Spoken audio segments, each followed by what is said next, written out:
soon gonna get started. I guess, yeah, what time is it? 23.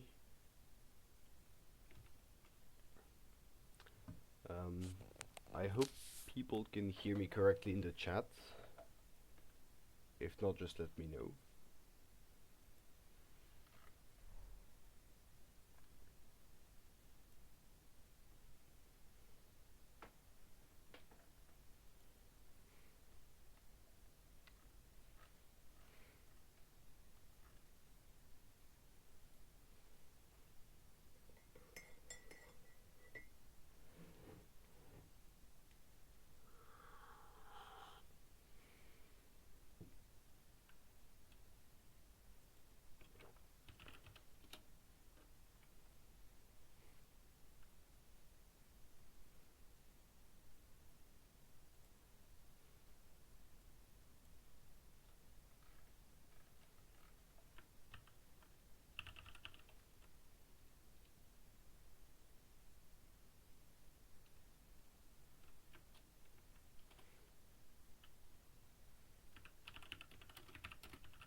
Well, dark mode doesn't seem that great here with the JuMP website.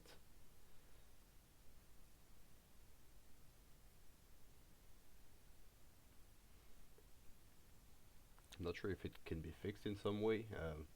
Maybe you have an adaptive logo or something. But yeah, I think um, the dark mode that I'm using, the dark mode plugin for Firefox, is messing a bit with CSS. So it might be it might be non-trivial to get this right.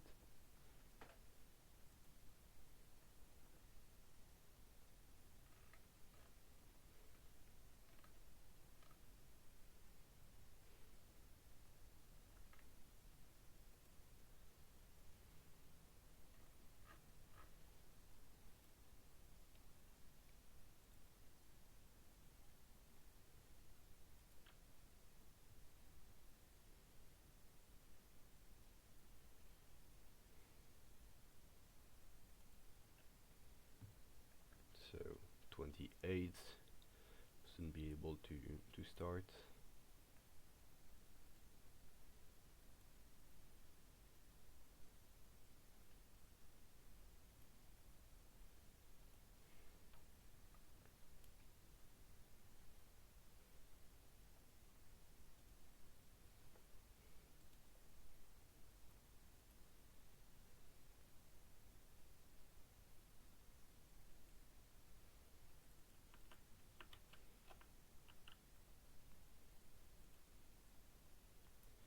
By the way, for all those who are here, don't hesitate to follow Mose, Twitch I just put there. He's been working a lot on binary builder, and if you're using JuMP, it's very likely that you're relying on solvers that were implemented in C or C++ or anything, and these solvers require binary builder, which Mose has been working a ton on, to basically make C projects friendly to get, install, and build from Julia.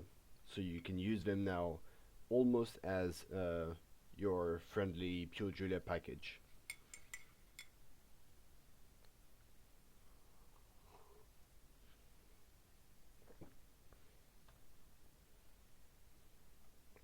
It feels like we're starting to get a good team of streamers from the Julia community here on either Twitch or YouTube.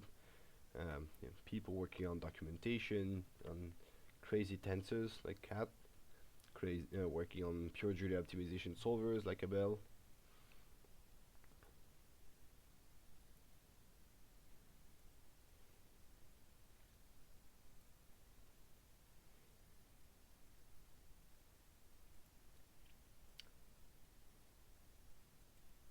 All right, 30. Yep, let's get this started.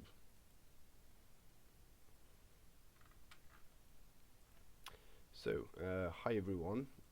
Today we'll be working on the JuMP tutorials like the last times, and more specifically, there's one thing that we can exploit now that was not there when the JuMP tutorials were initially drafted and written, and this is callbacks.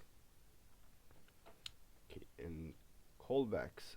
Wait, I'll just mute the Twitch stream, otherwise this is very confusing for me to hear my voice with delay. So callbacks are a process in computation. Yeah, a process within a computational solving process where you have your basic solver doing some things, stepping into an algorithm and so on, and a callback is a function that you can call, so your own user-defined function that the solver will call at some point. So normally these when you build an algorithm, you can't just step into it except if you're debugging or anything like this. But otherwise the algorithm is just running. And sometimes you want to freeze at some point, for example, to get some information, or to use the information at a given point to give the algorithm some orientation on where to go next. This is typically the case in integer optimization, where for example, at some point you can recognize a situation, some fractional solution or stuff like that, and let the branch and bound algorithm know, here I know how to compute a solution or how to derive a best cut out of this situation, and so on. Good examples of callbacks are either, in integer optimization, where it's very often the case, and another one will be in differential equation solvers, where at any point in the solution process, you can have these callbacks determine, okay, now I'm changing the regime, for example, and this can be used to define, for example, JuMP well, jumping differential equations. So you have a continuous like behavior, and then at some point the callback defines here we reach a boundary situation and we have a jump, and then we end up in another system or another behavior of the system. So this is basically what callbacks are. So user-defined functions that are called back during the optimization process or during your solution process in general. So we have in JuMP or in optimization in general, because solvers follow the same convention, three types of callbacks called lazy constraints, user cuts, and heuristic solutions. I'm not going to go into detail into user cuts. Oops, nope. But the two others are interesting. So lazy constraints is what we'll be working on, and a lazy constraint is in an optimization problem a constraint that you don't want to put in your problem initially. Meaning, so you'll first solve a problem up to a point, and then you'll check if your lazy constraint is respected or not. If it's respected, then you don't need to do anything about it. And if it's not respected, then you activate it, and so you add it to the problem. And the big hypothesis behind using these lazy constraints is that you can warm solve the problem, meaning you start from a solution, and then you add a new constraint that's not respected, and from this new constraint you can quickly end up in a new optimal point. So you can re-optimize you can re-optimize the problem quicker than optimizing it from scratch. Otherwise, these lazy constraints don't bring anything. Okay, so if you're not familiar with some parts of optimization or specifically integer optimization, don't hesitate to ask in the chat. I'll answer the best I can. I'm not myself an expert in that. I'm still learning, but yeah, I think I can answer a fair deal of questions about it. So yeah, the one we'll be using is lazy constraint, user cuts we won't talk about, and heuristic solutions is another kind. So you have your optimization algorithm producing a solution or in the process of producing a solution, and at some point from a partial solution or from a fractional solution, you know a good way to compute a feasible solution. So for example, you want so you have an optimization problem where all your variables have to be integer. Well, then you can, if you have a way from a fractional solution to compute an integer solution, it means in some cases you'll be able to compute a feasible solution very cheaply. And in the optimization process, having solutions computed efficiently or cheaply can be very interesting, because it means you have at some point a feasible solution, and you know that to improve on this solution you need to do better, and so you have a reference point to beat, so to speak, for your algorithm. I hope this makes sense. So yeah, that's the three categories that are defined.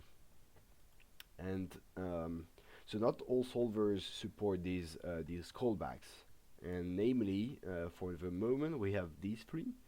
And the good news is, so this one is closed source commercial, this one is closed source commercial, and this one in the middle is open source, and that's the one we're going to use here, because the JuMP tutorials are only using open source solvers that can be downloaded automatically for free without requiring a license or anything. And so this one is actually built with binary builder that we mentioned earlier. So yes, so we're going to use GLPK for some integer problems, and more specifically we're going to use GLPK to describe or define some lazy constraints on a problem. Okay, so we're roughly done now for the introduction to these constraints. One thing we want to do is also open the JuMP tutorials, Julia opt, and JuMP tutorials. I have the cable of my earplugs on the side. Okay, JuMP tutorials. Alright, so the one we're interested in is the benders. Yes, the benders decomposition one. So benders decomposition is a weird beast. I'm not sure how detailed the explanation is here. So a decomposition in optimization is just like in linear algebra, computational linear algebra problem is saying I have a way to decompose my problem that makes it easier than the separate parts, basically. And in that case, in Bender's decomposition, I can distinguish two groups of variables, and so one group of variable will. So if I join the problem with the two groups of variable at the same time, the problem is hard to solve. Okay. But if I have my two groups, if I fix the first group, my second one is very easy to solve, almost trivial. And so what Benders will do is say, I will just relax the second one and solve in the first one. And then for a given fixed first one, I try to solve the second one in the best way I can. If I cannot solve the second one, then it means my current solution in the first group, so in the X group here, is infeasible, and so that can give me a cut in the first one. Same thing, if it's not optimal, you can always derive cuts to bring you back in the X space. Okay, so we start from a problem in the XV space, and we split it into a so-called master problem and sub-problem. The master problem being in the X space. So we optimize over X, we fix it, we get the solution, and then in the V space we solve this problem. All right. So if you notice here, you have the problem split is so in the X and V space, and in the X space it's an integer problem, so it's over Zn, and in the V space it's it's a continuous problem. And since we have only linear constraints there, it means the V sub for a given X fixed, the V sub problem will be a linear optimization problem, which is fairly easy to solve. I had written a blog post about benders on also post benders must be somewhere. Yes, simple benders. So I wrote this after seeing a very nice conference at the Sorbonne by Lawrence Wolseley. Yes, so you have high-level ideas, and it's roughly the same thing as in the tutorial, but just different notation, so you can read it or not, and a very basic implementation here, which corresponds a bit with what we're doing in the tutorial. So here, I'm not going to go over this in detail, but what we're basically doing is, so optimizing a Bender's problem means optimizing over the master problem, so the problem in the X space, and then iterating while we don't have convergence, and while we don't have convergence we find a cut in the V space. Well, thanks to the V space we find a cut which is in the X space, and we keep solving this the problem in the X space. So again, in the X space, so the problem in the X space is called the master problem, which is an integer optimization problem, and the sub problem is usually convex or even linear in that case. And yeah. Alright, so Bender's decomposition. Here we have an example. So I try to keep the same notation. I haven't read this tutorial before, so I'll get familiar just as you do. So Bender's decomposition as described in the tutorial. Step 1, initialization. Okay. Arbitrary large and x be non-negative integer. Okay. Solving the master. Okay. So we're solving the master problem, meaning we're optimizing over x here. We should maybe define the variables. Yes. So this maximize here should definitely define which variables we talk about, because the master problem is solving over some variables, which is here t and x, I think. And the sub problem would be optimizing over u. Yeah, that's it. With x being fixed.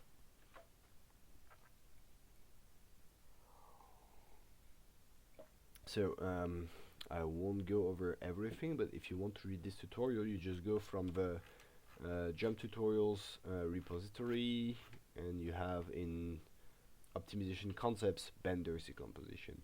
I'm not sure this taxonomy is the best one, but I guess this is fine for now. One thing we haven't done is, we haven't yet added our max cuts problem in the modeling examples because it's not yet merged. I think this requires, so you have a one from the last stream and it's still not passing on Travis. I have to look into that later. Oops. Alright, is the screen big enough? I'm not sure for people watching. Is it big enough? Should I make it into full screen or zoom in a bit on the browser? Let me know if that's the case. Alright, so let's get, did I open a terminal already? No. No, that's another thing. Right. So, yes, max cut is definitely not where we want to be.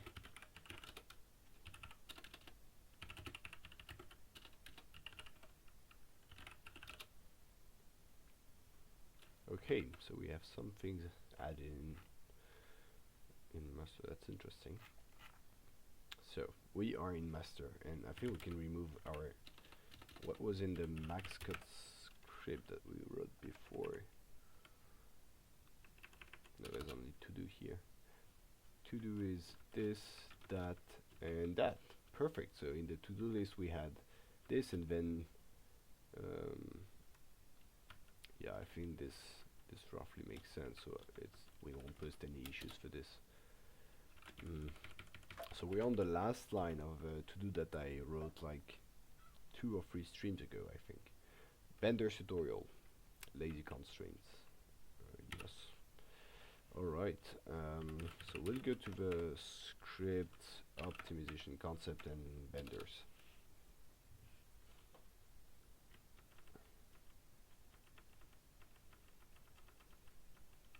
So this all is the initial explanation, origin contributed to,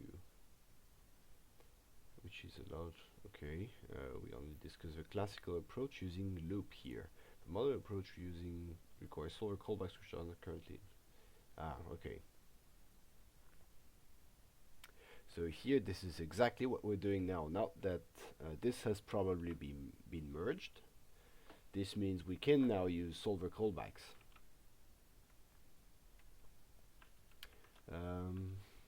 Classical approach using loops here. And then I guess we'll add a pointer to the, maybe we should do another notebook for benders with lazy constraints.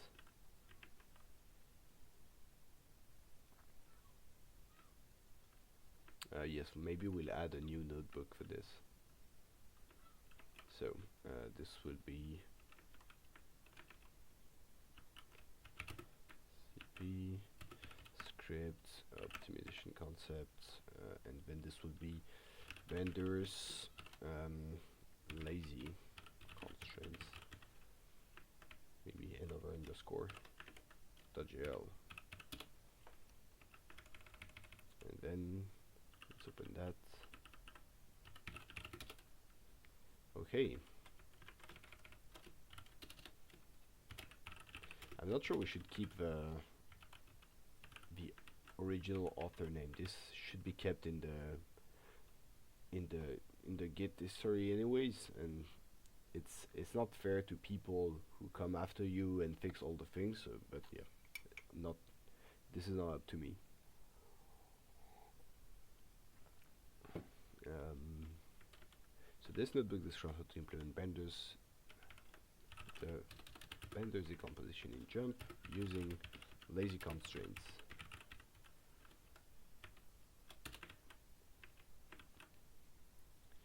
Okay.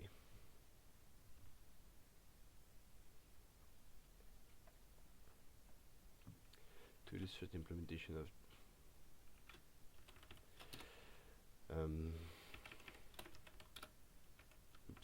trading white space,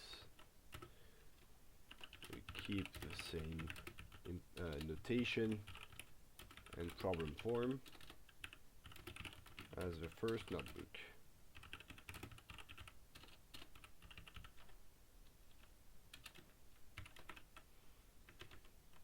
Where B, and so on and so forth.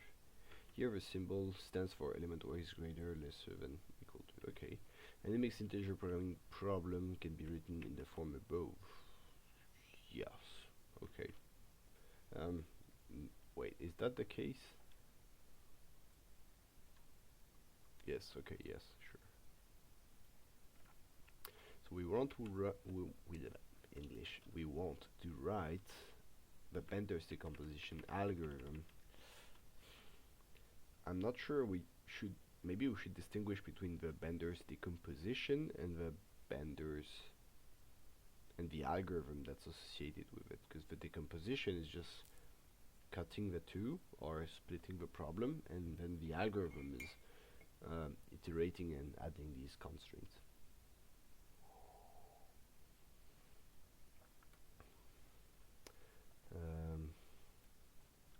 So in any ways, this is the loop part that we don't need. Maybe we'll just we should just add for a detailed explanation on Bender's decomposition algorithm. See notebook on introduction.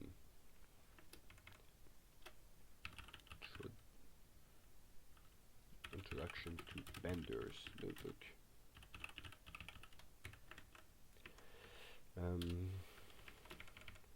We should have a section on lazy constraints themselves.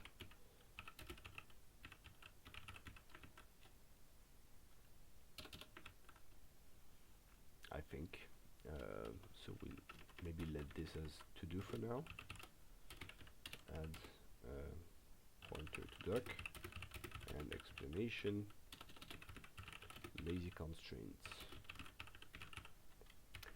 One thing that's tricky for many people is distinguishing lazy constraints, which is what we're interested in here, and user cuts. So maybe in the end we'll need to talk a bit about user cuts if people are interested in this. Otherwise we'll just skip it for now, but if you want to chat about the distinction between the two, yeah, feel free. So in that case, I'm not sure we're going to need the same step. So step 1 will be the same initialization roughly, and step 2, instead of iteratively solving the master and the subproblem, will be declaring the master and all the subproblem as cuts.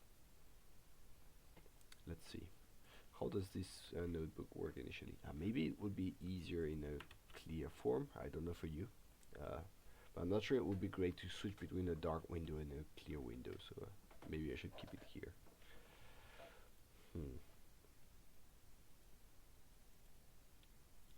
So we start with tk. What is t? Kth iteration of a subset, the subset vertices of polyhedron. Okay, that's the subset of vertices. Okay.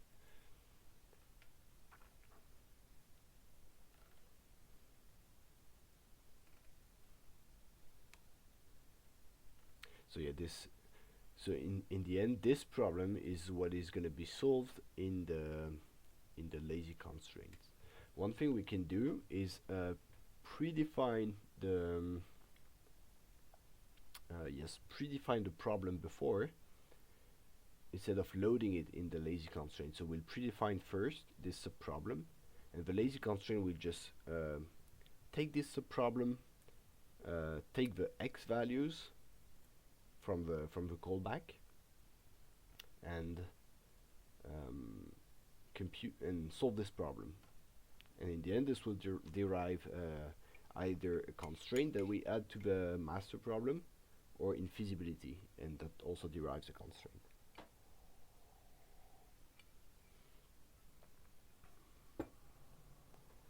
Yes, so as it says here,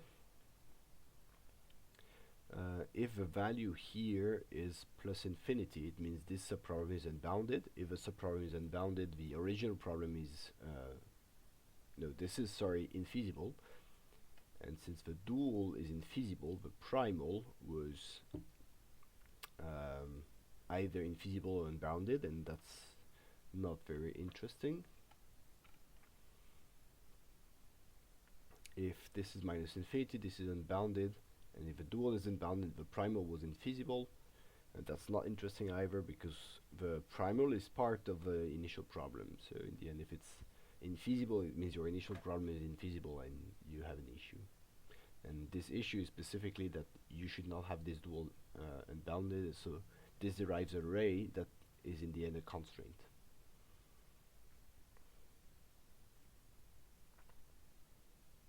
The weird thing here is that so this talks about y, but in the end we have u here. So I think u is the value in the subproblem, but in the end this is the argmin of this problem is y in the notation here, but u is the variable that's used inside, I think. I hope this is clear enough for you, otherwise let me know.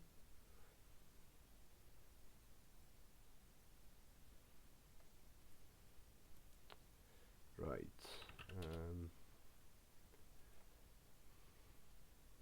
Oh, I hadn't seen. Wait, oh, that's great. I have my blog post pointed that in the tutorial.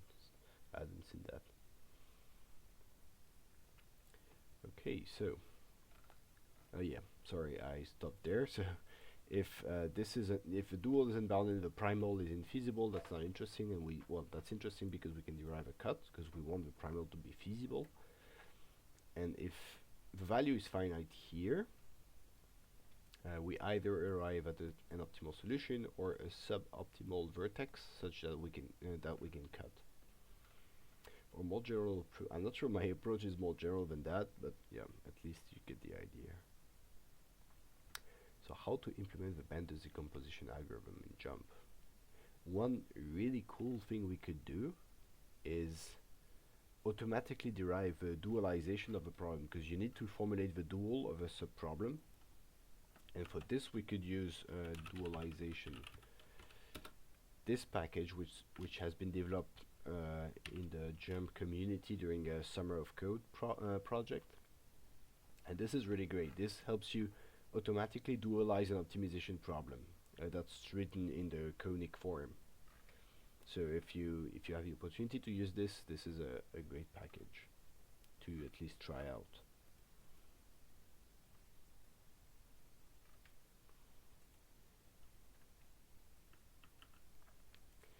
So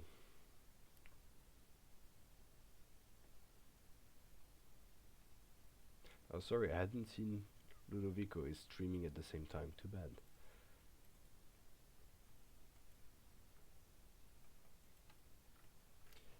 Yeah, so in any ways, this tutorial will be available on YouTube. So yeah, feel free to check Ludovico's one, or to try to check the two at the same time. Some people have done that. Right, so solving the master problem. So one thing we can do is just check what part of the tutorial we need to keep. An explanation, lazy constraint, add a precision on lazy constraints versus user cuts. I'm not sure user cuts. I'm not sure user cuts should be used with a dash here. That's what they do in the docs, but I'm not convinced.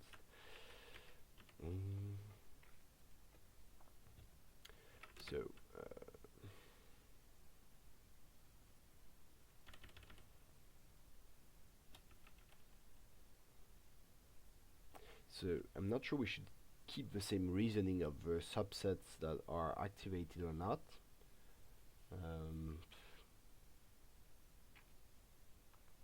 Maybe we should just first formulate the master problem, add the formulated, and add the lazy cut to it. That seems like a reasonable plan. One thing that I miss from working in Jupyter is getting the LaTeX directly as LaTeX, because this is a bit harder to parse, optimization problems like this versus optimization problems in a, let's say, LaTeXified way.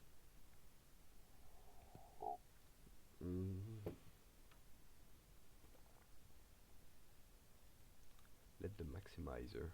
Wait, why the maximizer? Are we doing a maximization problem? Oh, we're doing a maximization problem. Okay. I will try not. Ah, that's bizarre. Okay, fine. I'm used to thinking in terms of minimization problems, so I'll try not to get too confused, because lots of things will be rotated in the end.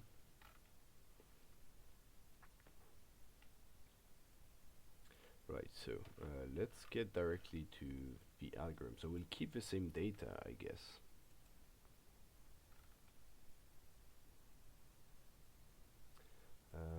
So this is already explained. We don't need it anymore. Classical approach might be inferior to a modern one, as a solver might revisit. Yes, might discard. Ah, right. So the tutorial cites a classic here, which is Paul Ribben's blog on Bernd's decompositions. That's one. So I want to keep citing this one, and I also want to cite another blog post from Paul, which is exactly on distinguishing. This might not be very stream friendly to see this blog post, so it's or in an obworld.blogpost.com, and this is a ton of resources on great things related to constraint optimization in general, integer optimization specifically. And one other blog post I wanted to look for here is, yes, I think I can try to look for it here, is lazy constraints, because there's a cool blog post on distinguishing lazy constraint versus user cuts. Yes, exactly that. I'm lucky. So this will be a good pointer in our tutorial on distinguishing lazy constraints and user cuts. So you'll be able to look for it, to look at it too. So basically, lazy constraints can make sense for any optimization problem, which is constrained, while user cuts are something specific to integer optimization, I'd say. If you feel this is something else, let me know, but I think this is correct. Right, so this stays here. See Paul Ribben's blog on Bender's decomposition, so that's the link and that's it. So in my to-do above, yes,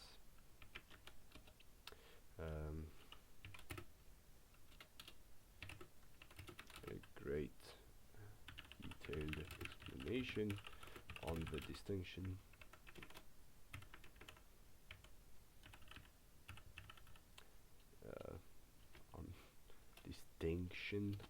English distinction, I think. I'll look for it afterwards. On the distinction between user cuts and lazy constraints is available on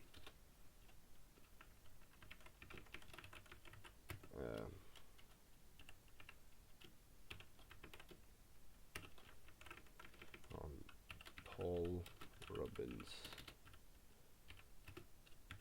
blog. Okay, so yeah, we added few pointers there, so we'll still have to write something here, but at least we have a good pointer for people who want to see more. So I'll leave this with the to-do.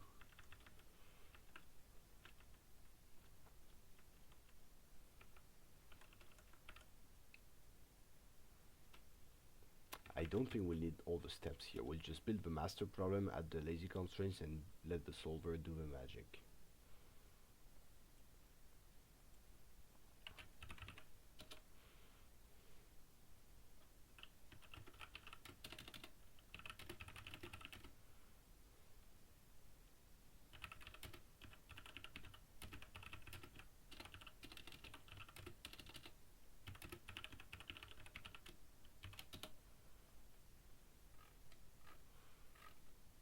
So apparently, as Mose was trying to watch for two streams at the same time, this must be very interesting. I could try to watch Ludovico's stream while doing this one, but I think I'm just gonna stop speaking at some point, and it might be a bit boring to watch. Yeah, thanks Mose for trying to pull it up to watch the two at the same time. So solving the master problem, that's the heart of what we're doing. Data for a problem, how to implement. I guess we'll just go there. Yeah, perfect, this is what's used.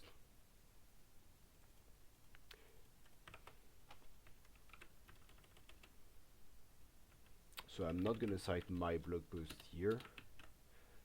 Some would say I have ego problems, but not that bad.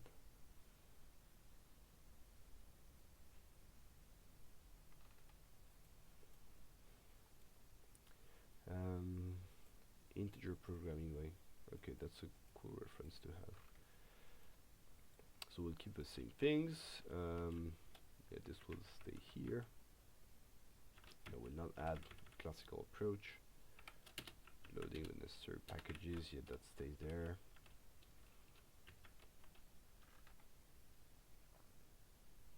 We don't need to load everything from GLPK into the namespace, but that's fine. Master problem equal model of this. Okay, the variable definitions will stay the same, objective will stay the same, and we won't need that. Printing the master, okay, yeah, we can do it. So this will pretty print the master problem into a LaTeXified version. Here is the loop that checks, no, we don't check that.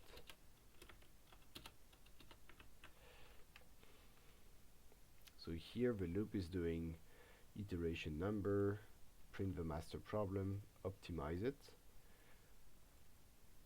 primal status and termination status. If we're infeasible, problem is infeasible. Okay, that would be sad. If termination status is infeasible or unbounded, so it means we're not primal infeasible, but we're unbounded, I guess. Fm current equal m, x current equal m. What is that? Fm current.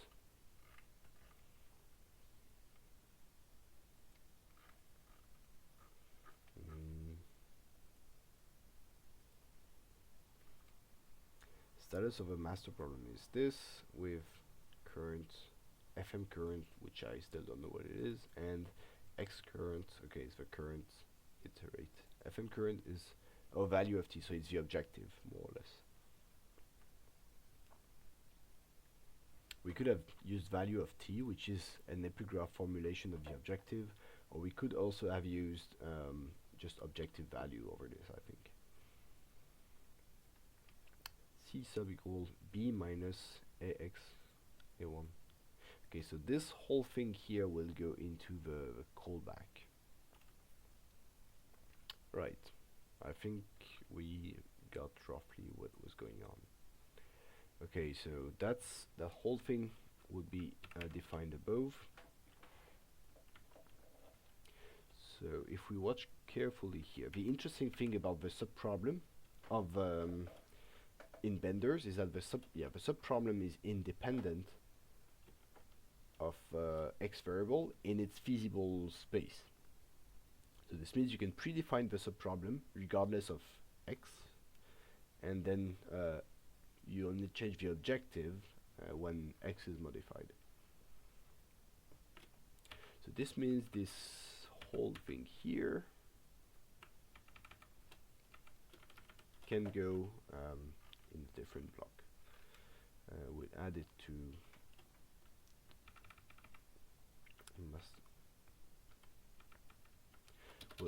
we'll build a function for it maybe.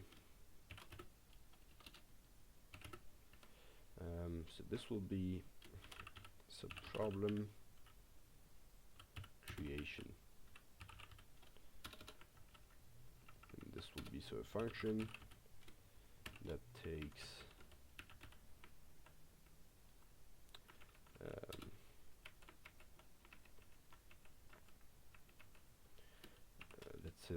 function will return the model itself, the variable which is u, which was created, and we don't need the constraint returned, I think, so we just return this and that. Okay, and it takes as so this is global data. Yeah, all the rest is global data, so I think this should be fine.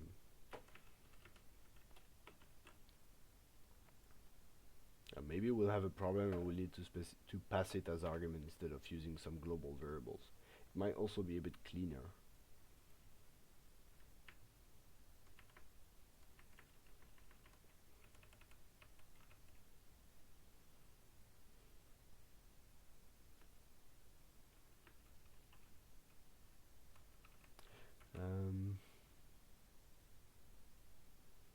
Yeah, the sums here are also not great. It's a bit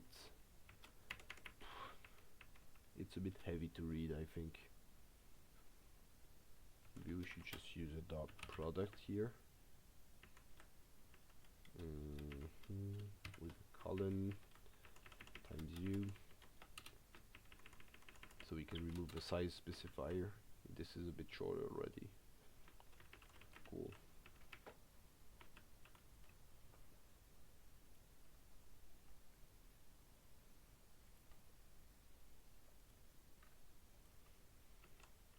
So master problem. So this is yeah. We'll give this function a name maybe.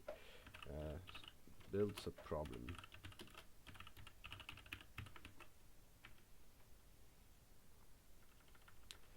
And then the master problem will be, so we'll first build this a problem. Let's say we build it globally. Okay.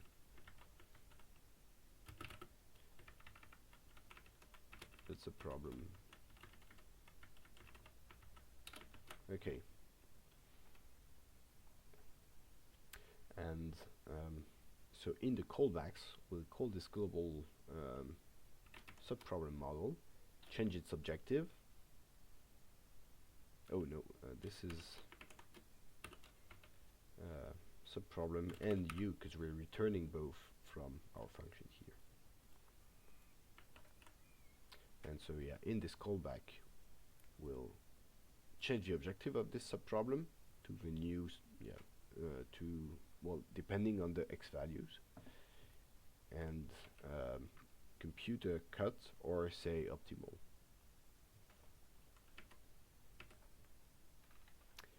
So variable define. So this is on the master side. Objective setting. Print model while true.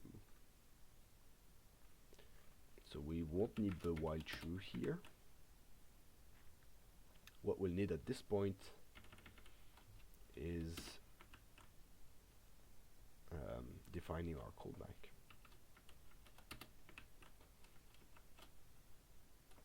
Before optimizing.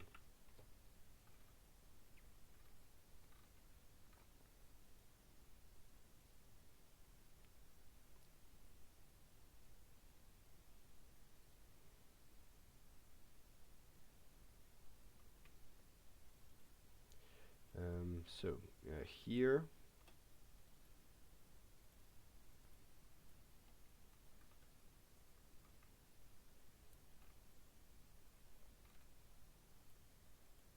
we'll add so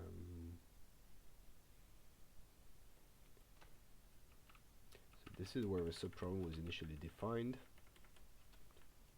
and x current here is our current iterate, so that's where we will need the callback documentation. So let's get back to JuMP here, and we'll see how to do that. I'm discovering at the same time as you, because I haven't been using callback for any of my research code or anything yet, so it's a good opportunity. But yeah, and I guess we're all using the same resources in optimization. It's a closed world, and so in the end the documentation is pointing at the same blog post as me on user cuts versus lazy constraints. So that's great, I guess. So a lazy constraint callback can be set using the following syntax. My callback data. Okay. So here, importantly, this is calling the global variable x and CB data. So the only thing you can do basically in a lazy constraint is getting the current value of x, and that's it. You have no other information. And what you can do from this, so compute a value, and you can submit. So if a condition is given, you can submit a new constraint, meaning if I have a given value, then my constraint needs to be activated, and then I activate it by submitting it, that's the name, to my model. And the thing you submit is a math opt interface lazy constraint object from the CB data and with the constraint that you built before. So I guess I can just copy this. Yes, this seems reasonable, so we just copy it and then we use it there. So this is the place where define lazy constraints.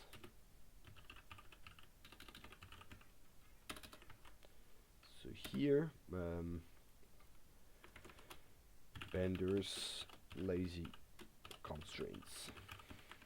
CB data is going to be the generic name for callback data.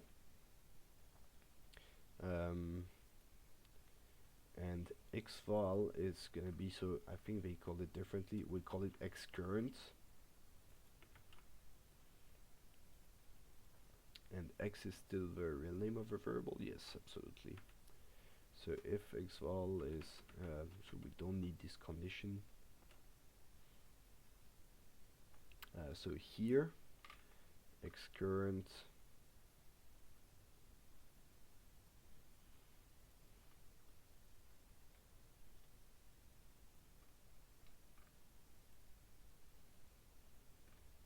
So here, this is defining the subproblem here, but we have it already defined with the given variables and constraints. And then we compute this residual in the callback here. So C sub is B minus A1 times xcurrent. Okay, perfect. And this is used in the objective of the subproblem, which is this. So the objective of the new objective of the subproblem is to minimize this dot product between C1 and xcurrent plus the sum.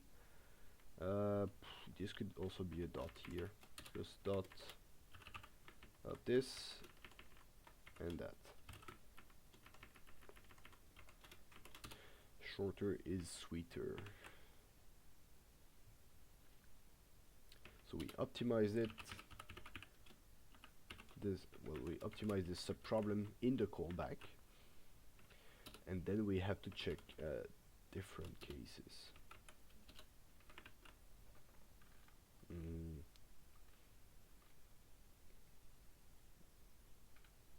Oh, I'm not sure we want to print the subproblem model. Why not? We'll just keep it as is for now, and maybe reduce the verbosity afterwards.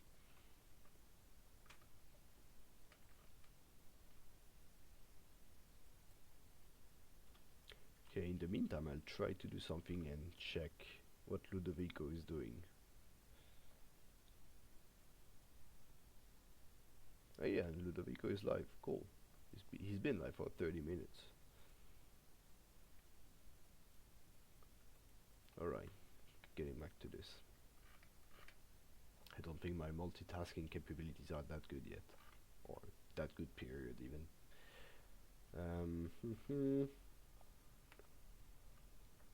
Yes, so we optimize the subproblem. We get this.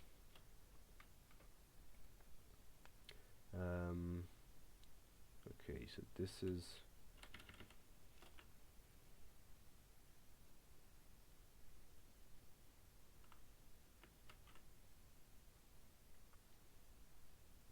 this part here is computing, is getting the current values.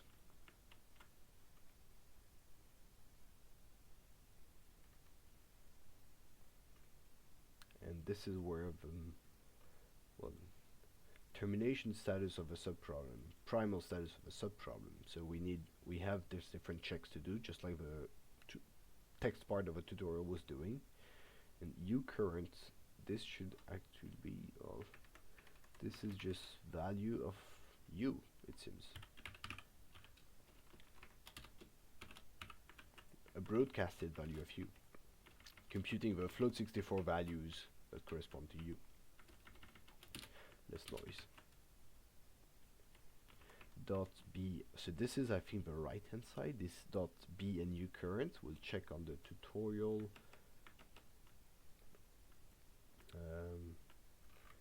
Where is the math? Yes, here. Dot b, so this is this part of a product, so dot product b and u.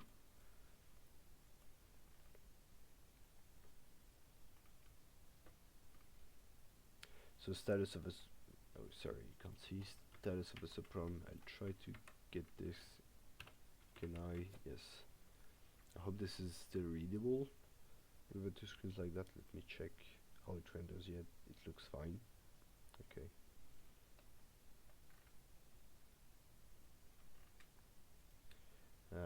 So it does look readable enough. So status of a subproblem is this with fs currents. This f is, what is, oh, it's the objective. Okay. So fsx is the objective of a subproblem. Okay. And fm current with fm being, oh, it's the objective value of the master. Alright, I'll get there. So if primal status subproblem equal feasible and fs current equal fm current, we are done.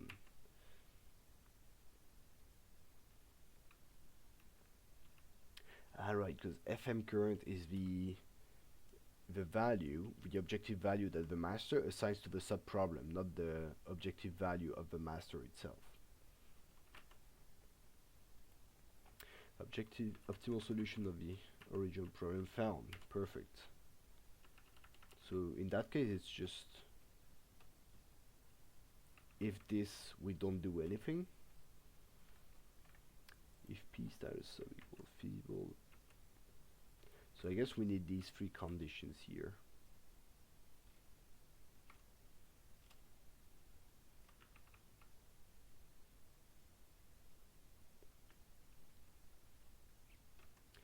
We also add the logging, I guess. Right, so we remove maybe a bit of logging, but we need these three conditions.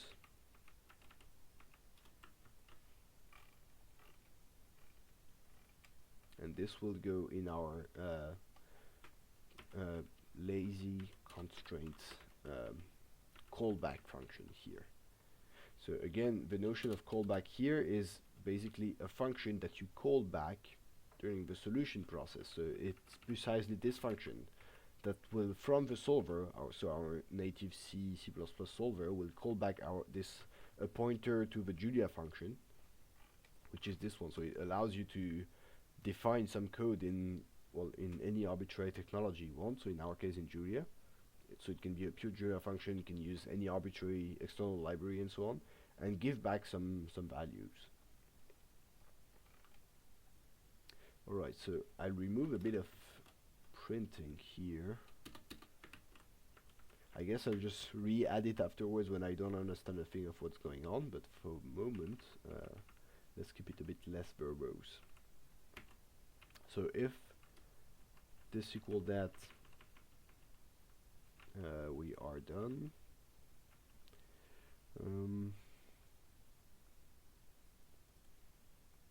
I wonder if we can call back on the objective, on the current objective, and not on the instead of calling back on a variable.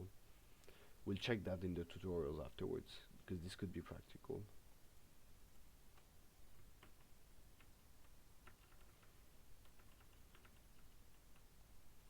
Oh yeah, no, but we can call back on FM current, because FM current is, I think,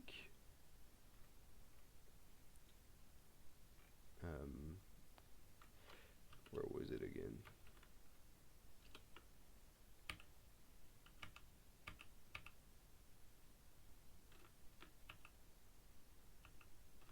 Yes, fm current is value of t, and that we have access in the callback. Okay.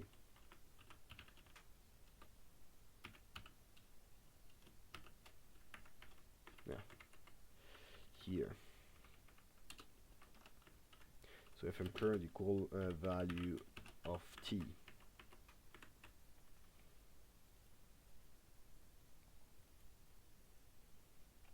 And no, we can't use value, so it's actually callback value with this CB data and t. Okay. We'll add a bit of space here, optimize, and then print current subproblem model is this. Yes, okay. Maybe we should add a verbose keyword, I don't know.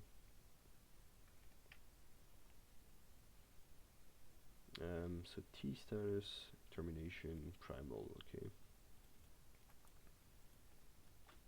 Okay, so we saw our subproblem, u current equal value of u. So if p sub equal MR feasible and fx current equal, I think we should add an approx equal and not an equal here, because, well, strict equality is very dangerous. I'm not even sure how this is working all the time. Let me just get this approx here. Yeah, we should even use some custom tolerance maybe, but that's fine for now.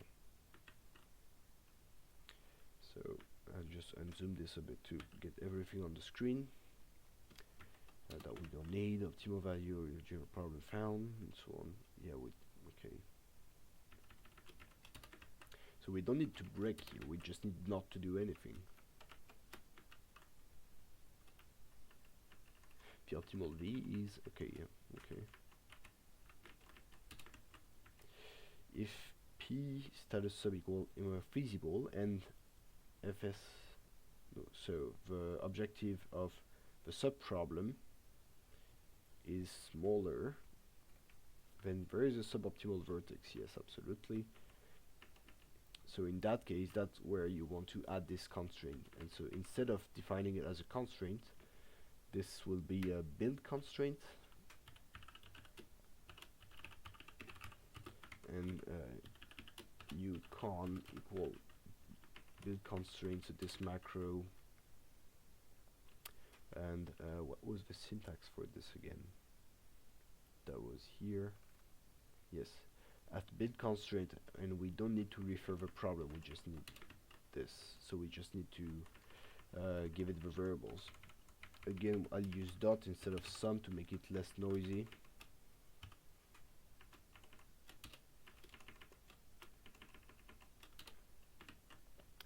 Dot c smaller or equal to gamma, okay. And then what we'll do is moi.submit. So we submit to our master model, which is called, how is it called again? Oh, we don't have access to this here, so I just comment this out for now. I should definitely run some things before writing everything like that, because I'm gonna end up with a ton of errors that I'm not gonna understand a thing of, which is not great, obviously, but well, that's the fun part, I suppose, just watching me struggle with some things I don't understand, just like the last time with MaxCut and linear algebra. So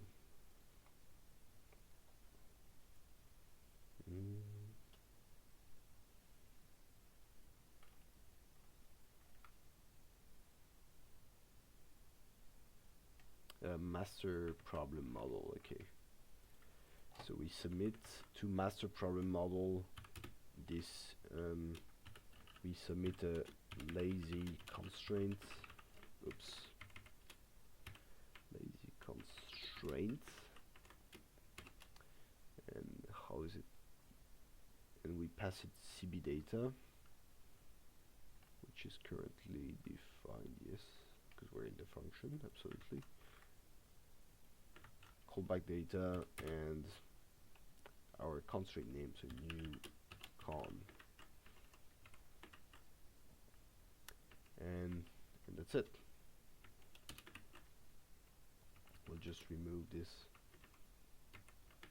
and in that case this is the feasibility cut that we have to add. There's an extreme ray adding the corresponding constraint. And this would be roughly the same pattern. CE equal A1 prime times, we'll try to keep our space here, U current, okay. So I hope that U current will work. So here we are in the case of the subproblem was unbounded. So I hope that we will still have a U current that's defined and that's feasible. It will, so to speak, keep the last possible vertex that was unbounded. And constraints, so yeah, not constraints.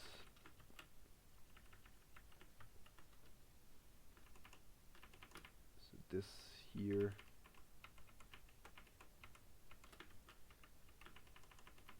This will be the new constraint. Build constraint. Again, I'm just gonna use dot instead of this thing here to keep things concise. And I think I don't even need this intermediary expression. Oh yes, I can keep it.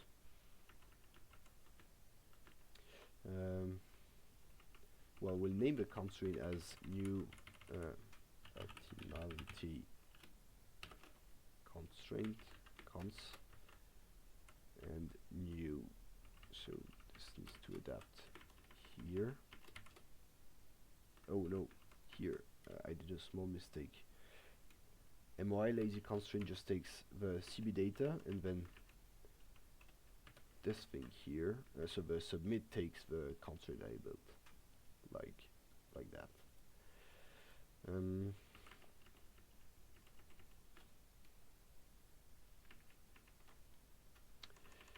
here, so this will be new feasibility constraint, and this feasibility constraint will be so same mistake there. New feasibility constraint.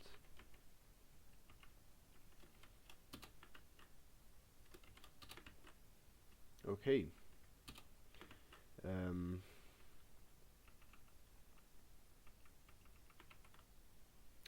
So in that case, I think we can just comment it out too.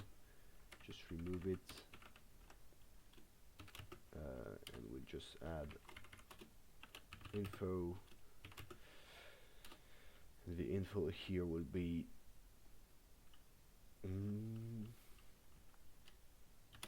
no additional cut, or sorry, constraint from the subproblem.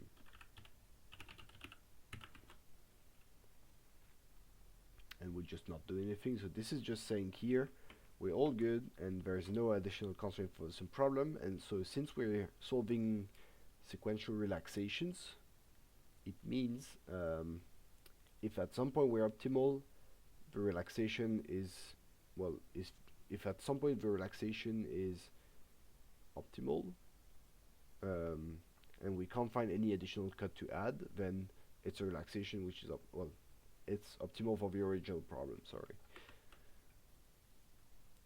Maybe I should put this in parentheses. Right. What is this doing here? Oh yes, I absolutely do need that. So MOI set for my master model. So the here I built a complete function which is my lazy constraint function, and I need to set it as a lazy constraint callback.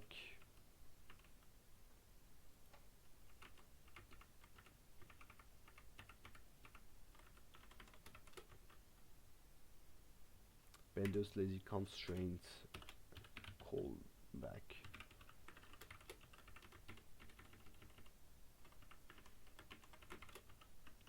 So I more or less pass it here to the program. So what's going on with this set is take this master problem that's being built, and you give to the solver, to the underlying solver, this function pointer, this raw function pointer, and it will pass the data to this function pointer and get back from it a new constraint possibly. Okay, so this is how solvers work in that case. All right.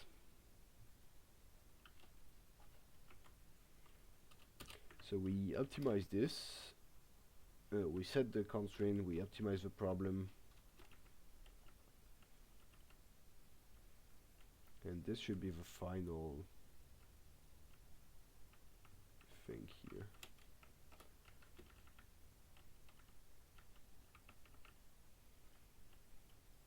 So this is the whole part. We move to the function, so we don't need that anymore.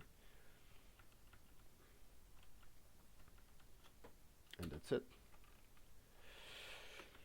So big step forward.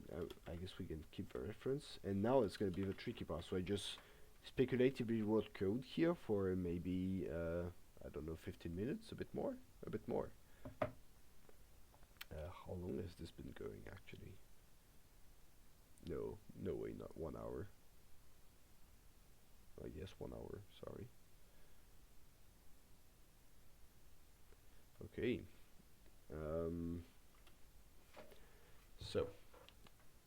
So we've been speculatively writing code for 1 hour. Let's try to run it now. I don't need the two screens at the same time anymore, so we keep this like that. Import, no, I don't need to import JuMP tutorial. I'll just include my file, which is script optimization concepts Bender's lazy.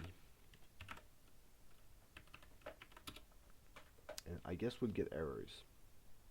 We'll accept it as a fact because I wrote code with mistakes.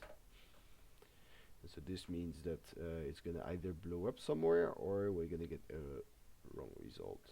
And well, the error is taking a long time to get back to us. Okay, that seems like a fine thing. No method matching times. Okay, I think I modified the dot, and then I forgot to replace the times by a comma. So the only question is, where is it? 129.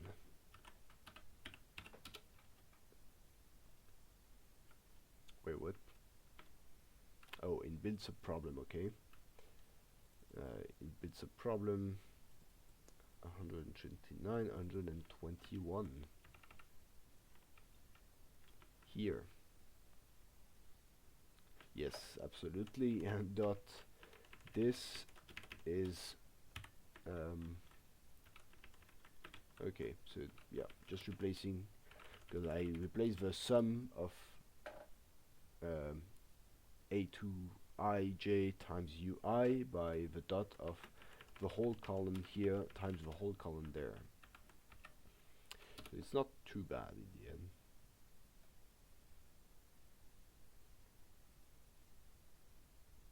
Okay, that seems to run, oddly enough. So the only thing I will need to do afterwards is maybe test the objective, and I guess I'll test the objective in the two things. Callback value, the method matching callback value with this and an array of reference. Oh yes, I need to broadcast that, I think. Because yes, I cannot pass it a whole reference. I need to pass it to get the value of individual x's everywhere, and this will be at 188, it seems.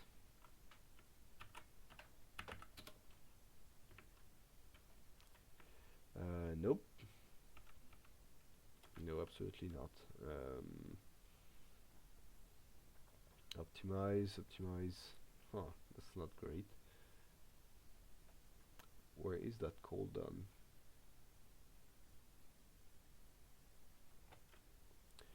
Well, I guess I'll just manually look for it. It's weird that it doesn't appear here. That's weird and interesting at the same time. Yes, so here I think I need to broadcast that to get either broadcast it or I need an array comprehension, so we'll see if it works here. Nope. Length of callback data. So either here I can use a ref to broadcast properly, or I can just use this as a comprehension. So callback data of CB value and xi is x indexed by I or by j? I think by j.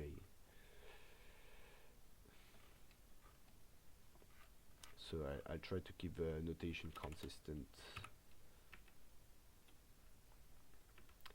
for j in each index of x.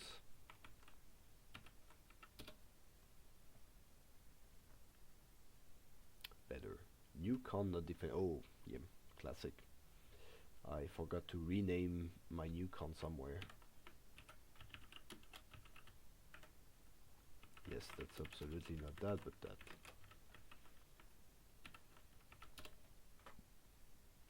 Syntax break or continue outside of loop.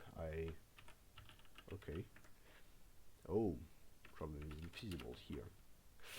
So that's bad, because I think we reach a point where we're not supposed to have that. I think we're not supposed to reach this point here. We'll see. Oh no, current status is optimal. FM current is -4 and X current is 0.1. There's just a tiny problem with printing. Current status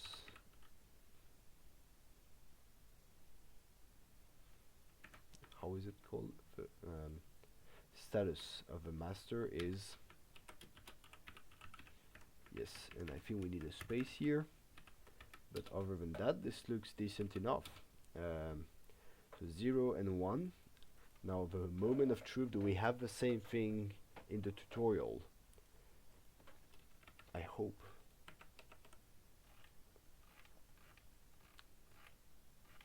So this should do a lot of printing and end up with 0 and 1. Wonderful.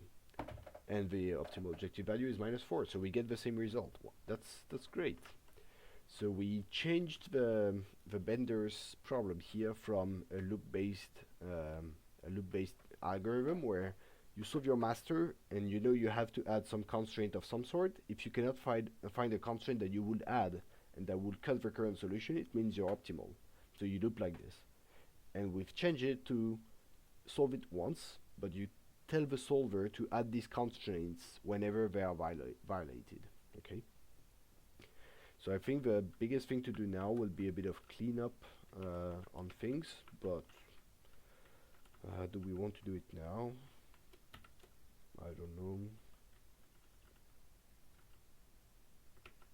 As the first notebook, and here we'll cite the first notebook, how is it called? Script optimization concepts. Bender's decomposition.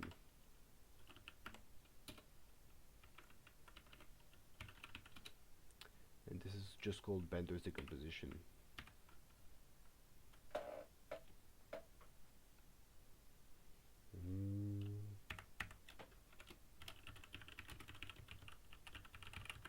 Okay.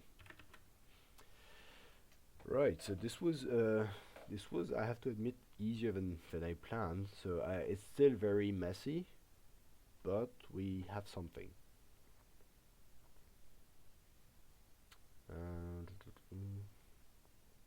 So yeah, we said we keep the same notation.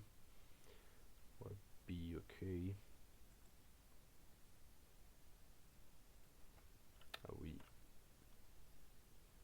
introduction to Bender's decomposition.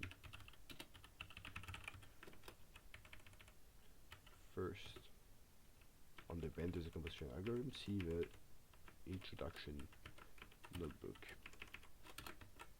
Okay, we don't need more details. Yeah, and I'm not sure if it's worth it to continue, given that we have now more of the things set up, and the rest of it will be mostly checking. Yeah, checking English distinction. That's the thing I wanted. Distinction.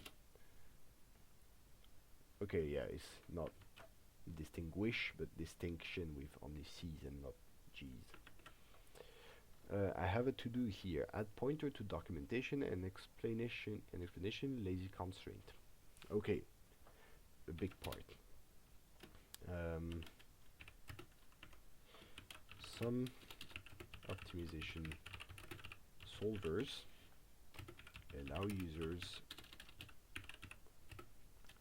to interact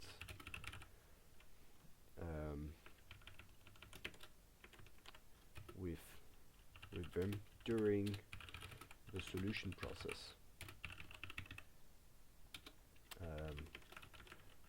By providing user-defined function, which are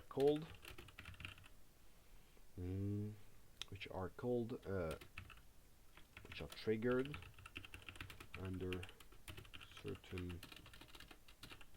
conditions. These, the generic term for this function is callback.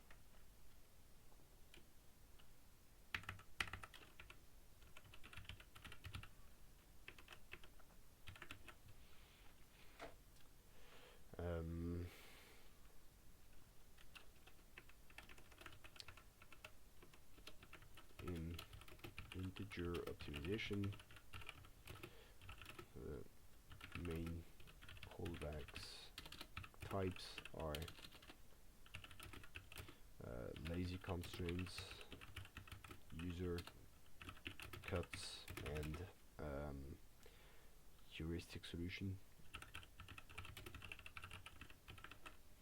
Is it like this? User cuts, heuristic solutions, yes.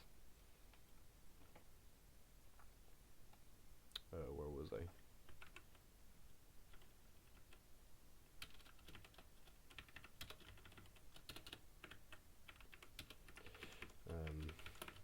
See the JuMP documentation for an introduction and how to use them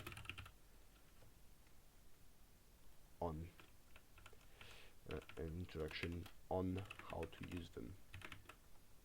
And the introduction will be yes, stable looks great, and stable callbacks.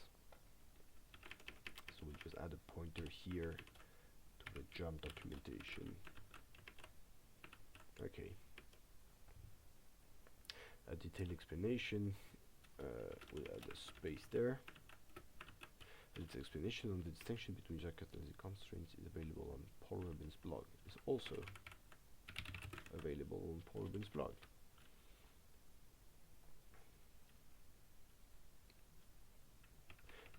So we still need to add something. We just point to different places there. Question from Eric. Do you know when the callback gets called? In the specific example, yes. It seems expensive to solve a subproblem during the callback. So you want to be sure it's called at a good time, right? Yes. I think I can answer it now. So we'll check the solution. So it's the distinction between user. So yeah, if you haven't heard the question, it's about when callbacks are called, and this depends on the type of callback you have. So user cuts, which is the second category, will be called during the optimization process itself. So if you have a branch and bound algorithm, it will be called during the branching process. Lazy constraints will be called at the leave at the least of the branch and bound tree, meaning the whole process of getting an integer solution will already be there, and so you will have your solution which is almost ready. And the last thing that the solver does is checking, do I have some lazy constraints that are not respected. So in the end, if you have an integer optimization problem, you are doing the whole branching first, and then only calling these callbacks, which you're right, so they are expensive, but it's been improved a lot, the performance of callbacks in commercial solvers. At least I think Cplex has worked a lot on getting it better. For the other it's very variable, and it's still a very moving area in integer optimization software, how callbacks are performing and so on. But yeah, you're right, there is a huge overhead because the solver is solving your optimization problem on his side. So usually it's compiled language, statically compiled language. It's a dynamic library that you're loading, and so it's really on this side. And so it's calling back a pointer back to your Julia program. And this is this callback process. So this can be a huge communication overhead compared to solving things and to CPU cycles. And so this is not called all the time. And for small problems, I think you will always have an overhead of doing this. But if you compare it, the other solution is either to enumerate all the possible constraints first and to add them, and so it means you will solve a much bigger problems. You will solve a problem of exponential size in that case.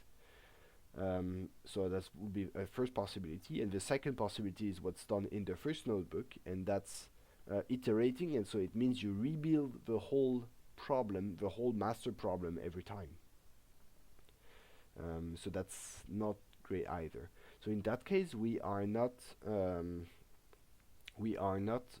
solving from scratch the sub-problem. We're just removing the objective, setting a new objective, and re-optimizing.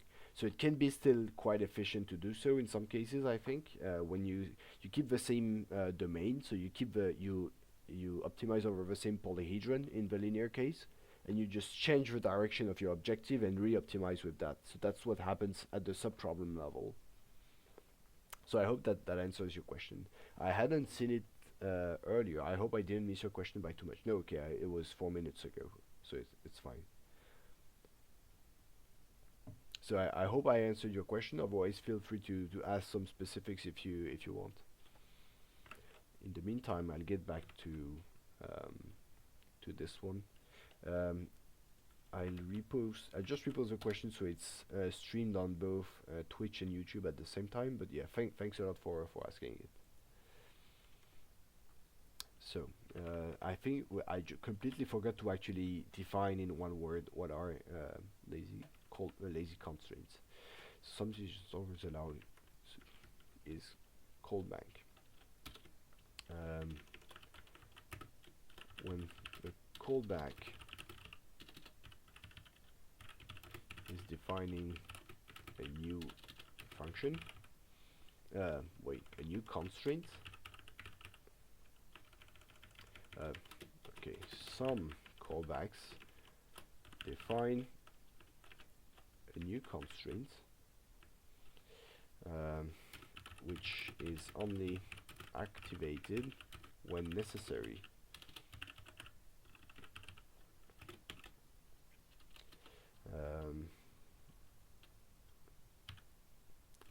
I.e. when current solution is does not respect them.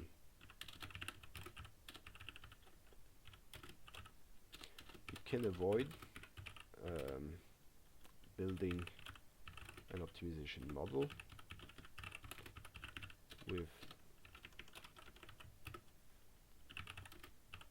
too many constraints upfront. Upfront, two words like this, one word. I'll check. Upfront.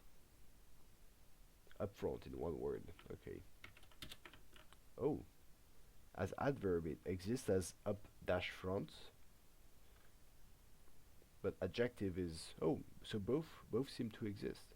No, actually, it seems to be up front like this, informal, and like that. Huh. If we have some native English speakers and you have some comments on the prose I'm doing now, feel free to jump in. Or even if we have some non-native speakers and you think I'm doing something that's grammatically wrong, just feel free to jump in too. So this should go above.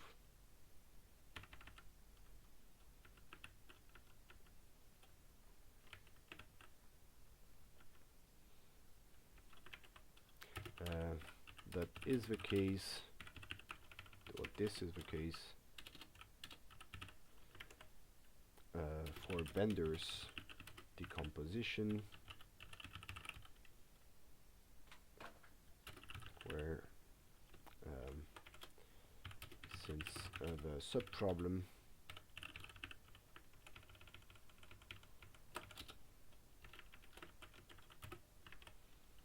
defines an exponential number of vertices, of dual vertices, and therefore cuts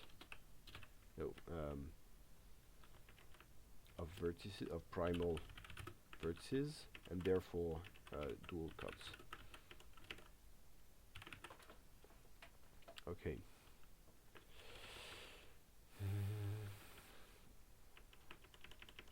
Initialization. We define the master problem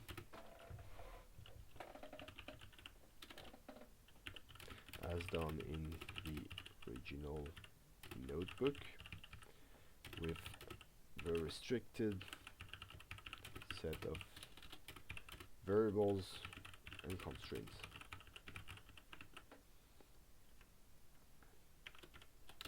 Solving the master. Okay, step 2, solving the master. I'm not even sure we'll need this enumeration here. So here, step 2 will be defining the subproblem model. Step 3 will be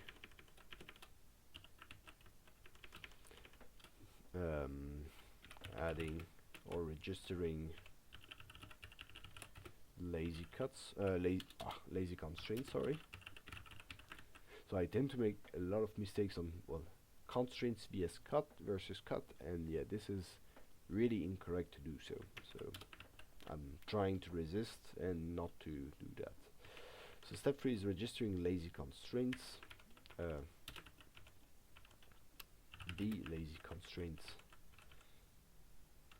of the subproblem, and that's it.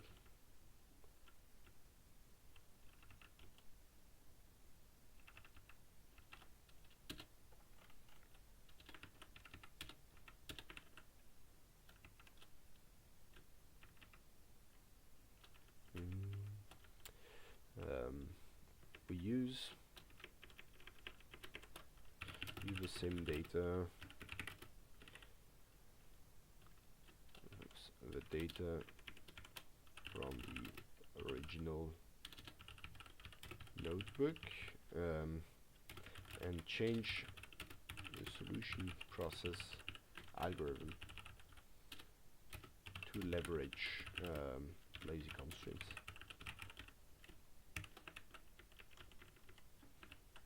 Okay, data from the problem can be a bit smaller. Okay.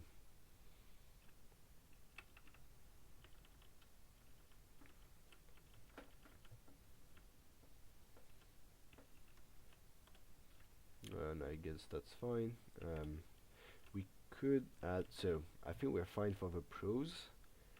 We could add a bunch of tests, which is currently not done. And that would be great to compare these tests to the other notebook.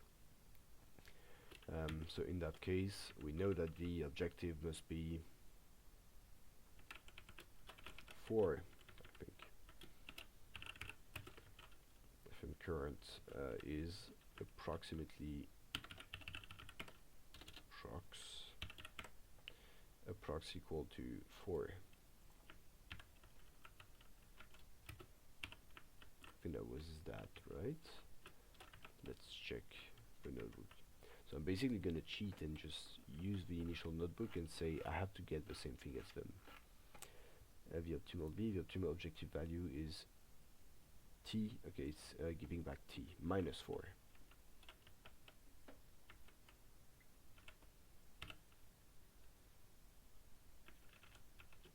And t is the value of t, I guess. And again, we'll not test the as in the previous notebooks, we will not test the values of the variables themselves, because in lots of cases you can have a solution or multiple solutions which have the same optimal value, and it means depending on your solver, on the weather outside or anything, you can end up on a different solution. Just these different solutions have the same objective.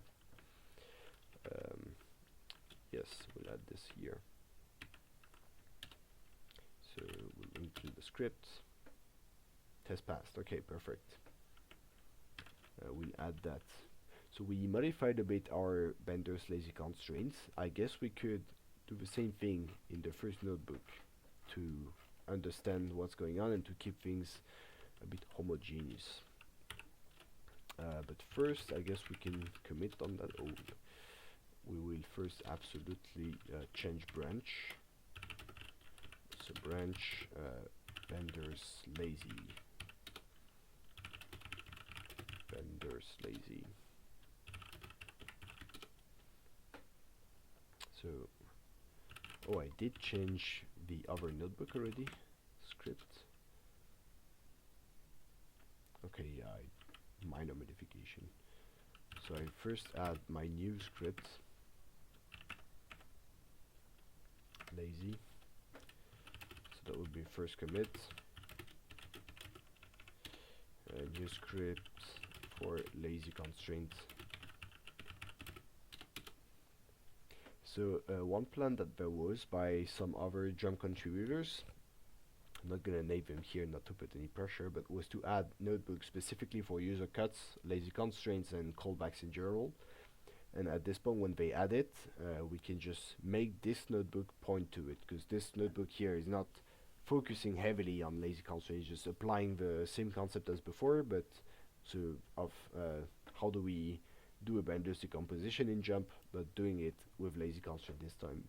But when we get the notebook specifically for lazy constraint, we can just say, well, here was the initial Bender's decomposition, here is the detailed notebook on lazy constraints. Let's just mix the two together.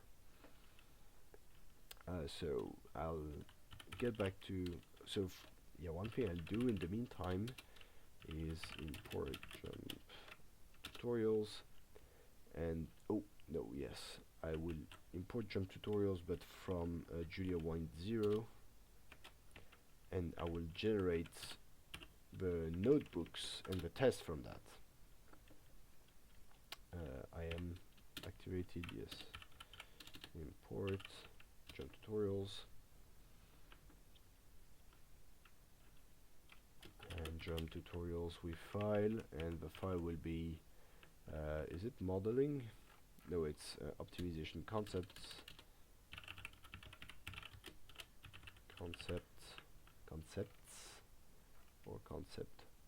Concepts pluralized. And the file is impossible to remember, it's this one.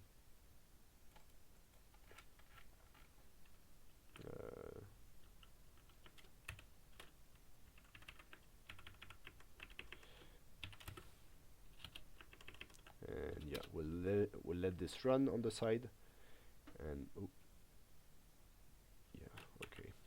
in the meantime, I'll get back to my script, optimization concept, and the other benders decomposition to keep things a bit homogeneous. Using loop here. A node.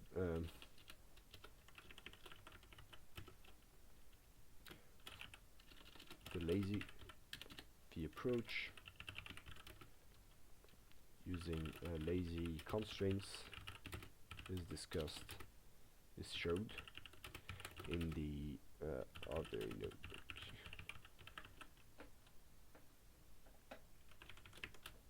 Corresponding notebook to illustrate and implementation of benders decomposition of benders. We apply it to a following general mixed integer problem. Okay. Yeah. So here we, that's a fairly interesting point. We apply benders decomposition to mixed integer linear problem. The sub-problem could also be a any convex problem that respects that respects strong duality, and so you could have let's say a conic problem if it respects duality. Let's say a second order cone problem. So you have all sorts of things where this could work. It's just we're keeping it simple for now. So I'm just going to review things quickly to see if we're using the same notation. In the used package, I also add test.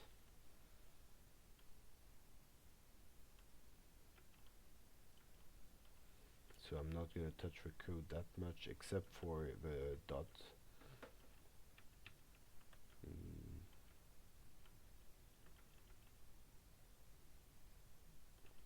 So here current value equal, here. This will be JuMP dot value, or just value broadcasted of x.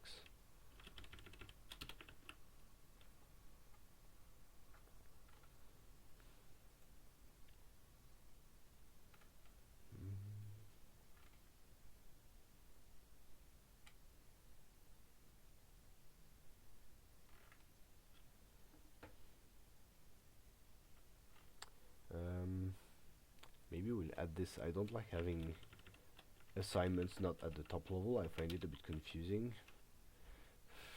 We could change it, but I'm not sure it's really major. Because if by lack of luck we are not in these two cases, then then we are really I think this is undefined behavior because we are using variables that are not defined. Yes. Equals. So if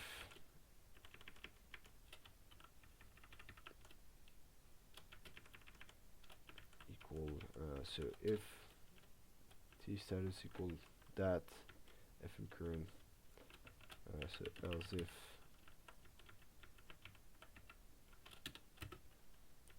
and else we just error out unexpected status, and that will be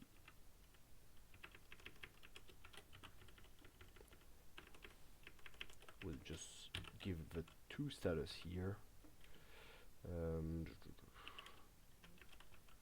So first the t status and the p status. Okay, so this is assigning at the same time fm and x.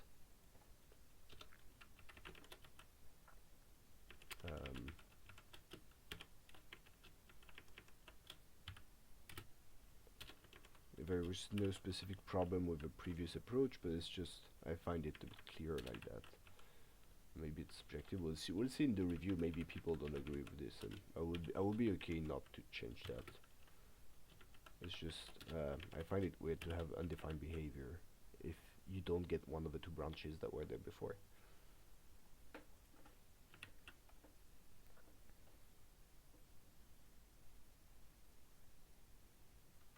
Okay, so here we define our subproblem. Yes, here we'll use the dot instead of indexing everything.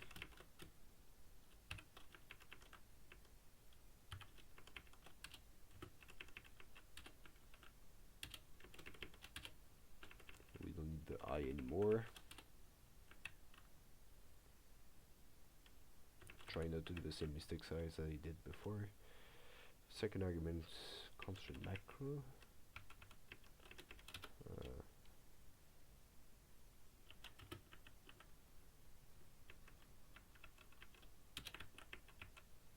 Objective, okay. Dot plus, let's add a dot here for consistency. Did I? Yes, no. Up. Better like that. Current, yes, same thing. We can just use broadcasted values.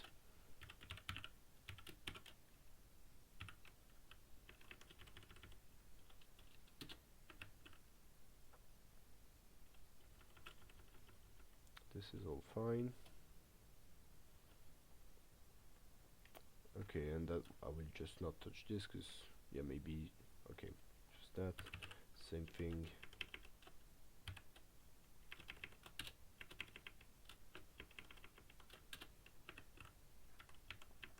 I will not touch this because this is the, we'll try to keep it the same algorithm.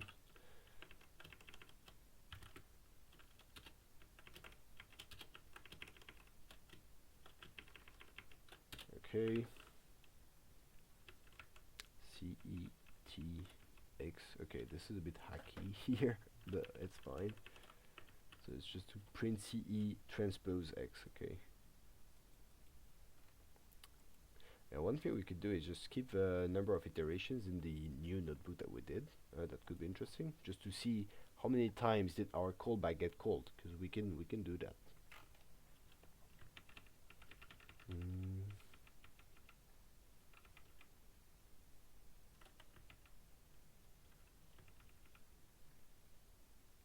But we should not test on the number of times that our callback gets called, because it might also depend on the path taken by the solver.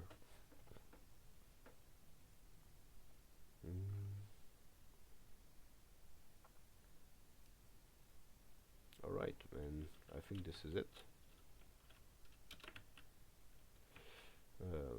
Okay, we didn't have any problem here. The warnings are just okay warnings, not bad warnings. Oh yeah, one thing we wanted to add is a test here that so it's the value of t, basically the same thing as in the notebook here, value of t equal -4.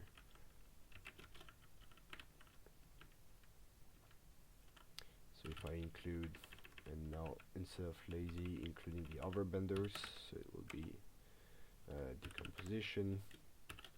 So this should not error out. Invalid interpolation syntax. 183.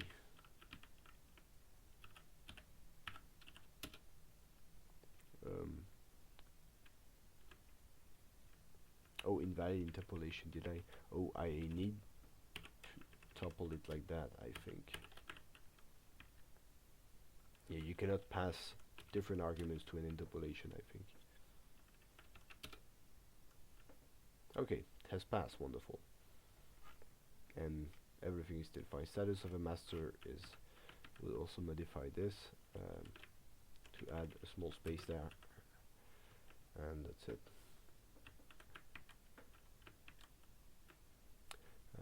So yes, one last thing we wanted to do, we said, is in the benders lazy, we'll add a global variable, or even we could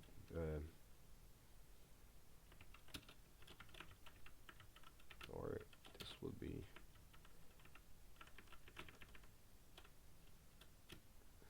track the calls to the callback const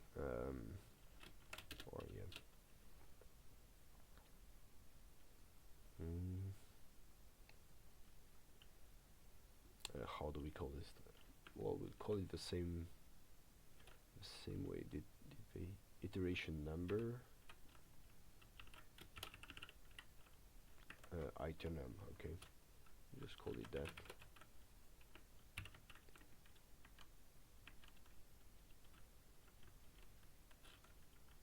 So I guess we'll just call it every time we're here.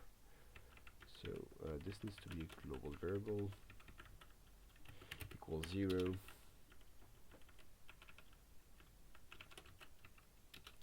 So global item, and so this is to specify that the item we're going to use is not inside the function. Well, it's not defined inside the function, but it's going to be the global variable with the same name, plus equal 1. The other way we could do it is with a ref to an int, and then which is basically like a pointer or a reference. But I think this is fine like that. We'll just try to keep it simple, not bring in too many concepts in the tutorials. This is still a tutorial for people beginning either in optimization or in Julia, or beginning even both at the same time. So we won't try it, or also in computer science. So we'll try to avoid bringing in too many concepts, I guess.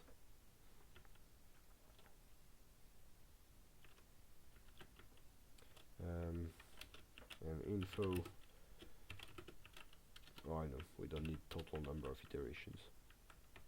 Include, let's include the other one. How many iteration number 7, and in the decomposition, where is the iteration number 4? Huh. So we call in, that's interesting. So we call more times the lazy constraint than we iterate. There might be, no, I don't know. I don't know why. It might be inner to the solving process. One thing we could do is also benchmark which version is faster, but since the scripts are written with global variables all over, not specifically optimized, and we have a very small problem, so you can have some pre-optimization, and by the solver itself, it might not be worth it. In the end, I believe this new approach that we have, the lazy constraint, would be way faster for bigger problems, because we don't need to rebuild the sub-problem and the master problem every time. Well, we need to re-optimize completely the sub-problem. We already have a feasible set defined and built. So I'll just reweave this one, and reweave also the other one, the initial boundaries decomposition one. And I think that would be it. If you have questions in the meantime while this is building, because this will take forever, don't feel free to ask them. Again, the best way to get started might be on, well, the initial tutorial itself, and yeah, OR in NLB World will be a great resource. So Robin, yes. So this, so the blog post that's pointed out on the tutorial itself, this will definitely be great to get started, understand what's going on, and so on. So yeah, this you can't see it because I think I can't see it here, but the solution process of vendors is described, and yeah, you have useful comments. I think people are great on this website. All right. Perfect, everything is written, so we'll do the same thing now with decomposition.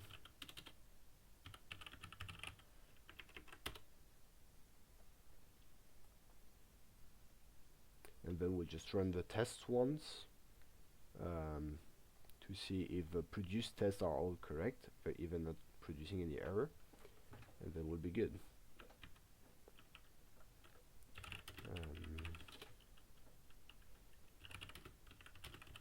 So we'll just commit the script.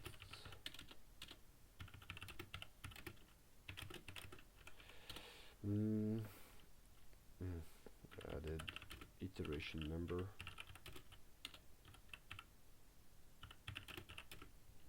to lazy constraints. status. What else do I have to commit? Git add notebook test. Oops. Oh yeah, this had the two ones. So that's here.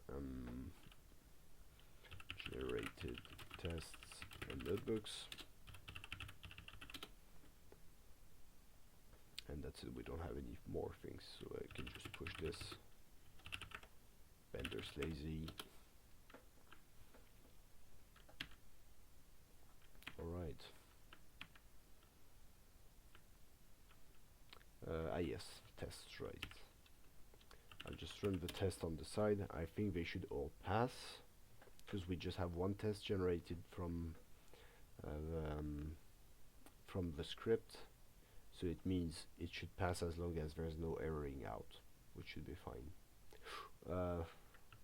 Where did I generate the notebooks? Okay, I generated them on 1.0, so it should be fine. So we're generating the notebooks and the tests on Julia 1.0 to be sure we're compatible with Julia 1.0, which is the LTS, and JuMP is trying to remain compatible as long as possible, which means it's way better if the tutorials themselves remain compatible.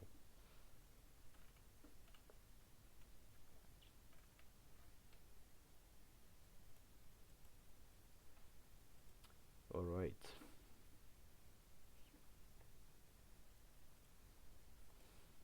So this is all good here. Status. The tests look fine for now.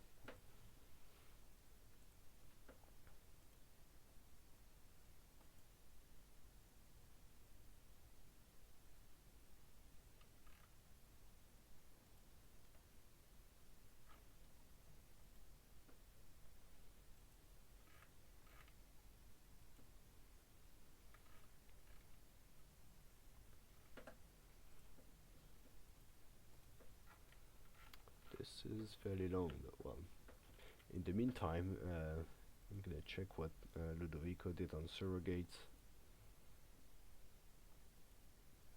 I should really check out in-depth, so this is surrogates.jl.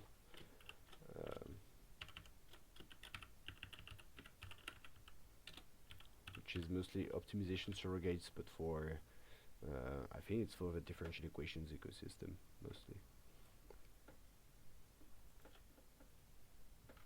I'm not sure how well this will transpose to other families of optimization problems. Okay, how are the tests doing? That was a test? No. We can close this one, I think.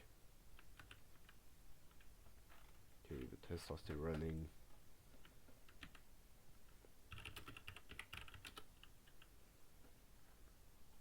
In the meantime, I could start the PR, but I'm not sure it's worth it.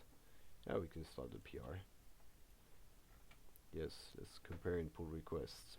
At least this will kick off Travis. Assignee no. This is new tutorial. So adding a tutorial for Bender's decomposition using lazy constraints. This notebook reuses the example problem from the Bender's introduction, but implements it using lazy constraints. Thus,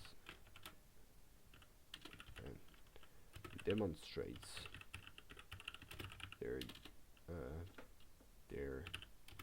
usage.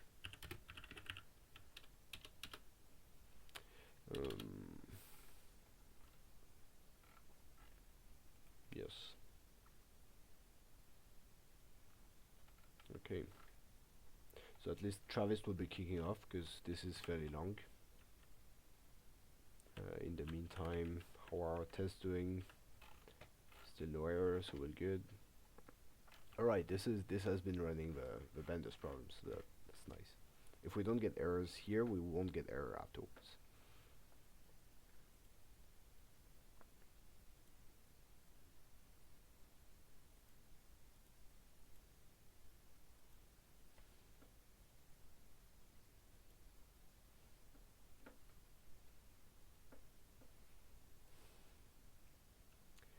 So yeah. Oh, we're already in other things. So here, this means all the tests are gonna pass, I'd say, because we didn't modify the rest of them, and we already made the vendor's test pass. So we're all fine. Yeah, optimization concepts, all of them have been passing. That's great, fantastic. Yeah, so I guess that was it for this stream. I hope this was interesting to follow. I've been struggling way less than I expected first, I have to say. So this is great, but in the end, there's not been that many new concepts brought, I guess, except for lazy constraints, and we've not been discussing the math that much behind Bender's decomposition. So yeah, if you want, just dig into the initial notebook, which is great for that, and yeah, and the other resources, so Paul Robbins' blog or mine. Yeah. So if you don't have any additional questions, I guess I'll stop the stream soon. I just let things running in the meantime. Yes, just watching the test pass in the meantime, and yeah, otherwise I'll stop the stream when they close.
The vendors part is still not the Travis part is still not protesting, so that's good.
Okay, cool. Tests are passing, so we'll assume that they also pass on Travis, and yeah, I think this is the end of the stream then.